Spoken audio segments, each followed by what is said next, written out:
Bonsoir à tous, vendredi 3 avril, bienvenue sur France 3 pour ce 19-20. Ils ont fait leur rentrée hier. Les conseillers départementaux du Var et des Alpes-Maritimes peuvent se mettre au travail à 2 dans chaque canton. C'est, vous le savez, une des nouveautés cette année. Les élections ont eu lieu par binôme, un homme, une femme.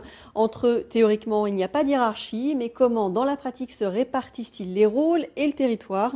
Réponse dans le canton de Grasse 1 avec Nathalie Layani et Éric Jacquet. Ils arrivent seuls et siègent loin l'un de l'autre dans l'Assemblée départementale.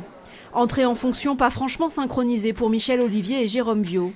Un binôme pourtant inséparable pendant la campagne électorale.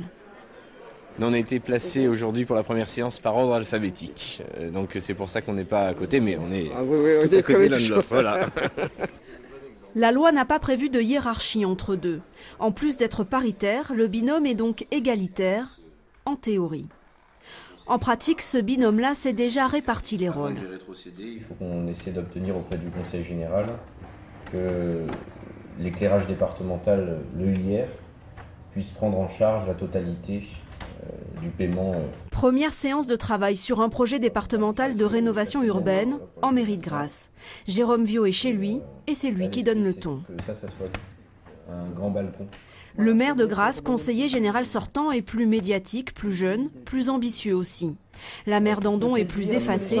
Elle revendique sans complexe son rôle de numéro 2. On a pris l'habitude aussi de travailler au niveau de l'agglo ensemble, quoi. Je veux dire, pour nous, c'est naturel. Je ne peux pas me passer de lui, quoi. Et réciproquement. Et réciproquement. Est-ce qu'il y a un chef quand même? Oui, oui, il y a le chef.